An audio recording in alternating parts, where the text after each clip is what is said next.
दोस्तों, विश्व के बदलते हालातों को ध्यान में रखते हुए भारत बेहद शक्तिशाली और खतरनाक हथियारों का विकास कर रहा है। इसी बीच अब भारत के एक सबसे खुफिया हथियार के ऊपर सबसे बड़ी रिपोर्ट निकलकर सामने आई है और इस रिपोर्ट ने चीन और पाकिस्तान में खलबली मचा के रख दी है। भारत का ये खुफिया हथियार इतना ज्यादा शक्तिशाली है कि ये किसी भी ड्रोन, लड़ाकू विमान, टैंक या फिर किसी भी मिसाइल को पलक झपकते ही तबाह कर सकता है। दरअसल दोस्तों, हम यहाँ पर बात कर रहे हैं भारत के हाई एनर्जी लेजर वेपन के बारे में। भारत इन भविष्य के वेपन्स को काफी तेजी से विकसित कर रहा है और इसी से जुड़ी हुई एक बेहद ही अच्छी रिपोर्ट निकलकर सामने आई है। दरअसल अब डीआरडीओ भारत के लिए हाई एनर्जी लेजर वेपन को विकसित करने के लिए अपनी पूरी क्षमता का इस्तेमाल कर रहा है। साथ ही सरकार द्वारा उपलब्ध कराई गई फैसिलिटी का भी पूरा उपयोग किया जा रहा है ताकि जल्दी से जल्दी भारत के लिए शक्तिशाली लेजर वेपन का विकास किया जा सके। दोस्तों, लेजर हथियारों का विकास करने के लिए भारत ने चेस यानी कि centre of high energy system and science की स्थापना की है, जो कि हैदराबाद में मौजूद है और इसके साथ मिलकर डीआरडीओ भारत के लिए हाई एनर्जी वेपन विकसित करने के लिए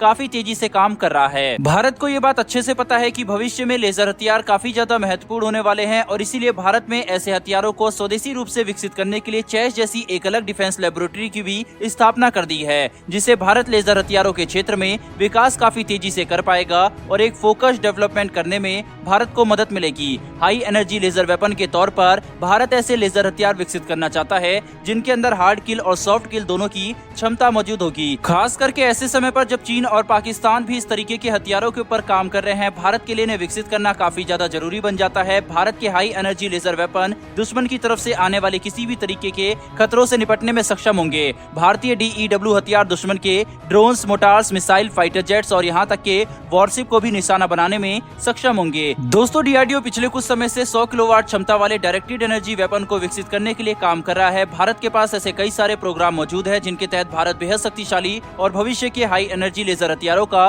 विकास कर रहा है। जिनमें से कुछ हथियारों की बात की जाए तो सबसे ऊपर दुर्गा और काली जैसे हथियारों का नाम निकलकर सामने आता है। दुर्गा यानी कि डायरेक्शनली अनरेस्ट्रिक्टेड रे गन एरे एक 100 kilowatt light weight directed energy system है जिसका इस्तेमाल भारतीय सेना करेगी और ये दुश्मन के ballistic missile, drone, fighter jet जैसे टारगेट को तबाह करने में सक्षम होगा। दोस्तों, लेजर हथियारों की सबसे खास बात ये होती है कि इनकी हमला करने की रफ्तार को कोई भी हरा नहीं सकता। लेजर हथियार रोशनी की रफ्तार से हमला करती है, यानी कि 3 लाख किलोमीटर प्रति सेकंड की रफ्तार से। दुनिया में सबसे तेज प्रकाश की रफ्तार को माना जाता है और यही प्रकाश की रफ्तार इस लेजर सिस्टम में मौजूद होती है। इतनी रफ्तार से कोई भी दुश्मन बच नहीं सकता, चाहे अच्छे से अच्छा फाइटर विमान ही क्यों ना हो। वह लेजर वेपन के हमले से नहीं बच सकता, चाहे अच्छे से अच्छी मिसाइल भी क्यों ना हो, वह भी अपने आप को लेजर वेपन के हमले से नहीं बचा सकती। इसीलिए लेजर हथियार मौजूदा समय में एक बेहद ही ज्यादा शक्तिशाली हथियार माने जाते हैं, जिनका इस्तेमाल जिस भी देश की सेना करने लगेगी उस देश की सेना महाशक्तिशाली हो जाएगी। वहीं पर काली यानी कि किलो एम्पियर लीनियर इंजेक्टर एक लीनियर इलेक्ट्रॉन एक्सेलरेटर है जिसके अंदर डायरेक्टेड एनर्जी क्षमता होने वाली है। ये भारत के कुछ सबसे खुफिया प्रोजेक्ट में से एक है, इसीलिए इसके बारे में कुछ खास जानकारी पब्लिक डोमेन में मौजूद नहीं है।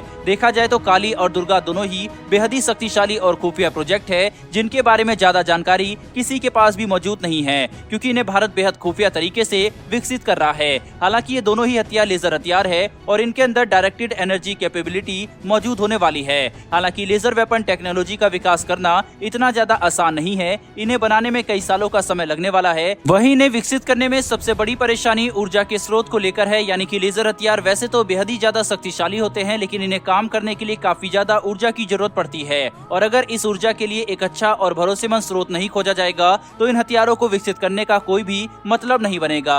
मौजूदा समय में परमाणु ऊर्जा सबसे ज्यादा शक्तिशाली और भरोसेमंद ऊर्जा मानी जाती है, लेकिन परमाणु ऊर्जा के रिएक्टर को इतने छोटे स्केल पर बनाना मौजूदा समय में संभव नहीं है। हो सकता है कि आगे जाकर इस क्षेत्र में विकास हो और काफी छोटे परमाणु रिएक्टर का भी विकास किया जा सके, लेकिन परमाणु ऊर्जा की असीम शक्तियों को देखते हुए ये समझना भी ज्यादा मुश्किल नहीं है कि एक छोटी सी गलती बहुत बड़ी दुर्घटना को अंजाम भी दे सकती है। इसीलिए लेजर हथियारों का विकास करने में भारत और विश्व का हर देश काफी सावधानी से अपने कदम बढ़ा रहा है। वहीं ऐसे में लेजर हथियारों को लेकर भारत सरकार द्वारा उठाए जा रहे कदम काफी ज्यादा अच्छे हैं। बहरहाल दोस्तों, इस वीडियो में इतना ही। अगर आपको ये इन्फॉर्मेशन और वीडियो पसंद आई हो तो वीडियो को लाइक करके हमारी आने वाली डिफेंस से जुड़ी ऐसी वीडियो के लिए चैनल को सब्सक्राइब अवश्य कर ले, क्योंकि हम इस तरह की वीडियो डेली आपके लिए लेकर आते हैं। फिर मिलेंगे ऐसी एक नई वीडियो के साथ। धन्यवाद। जय हिंद।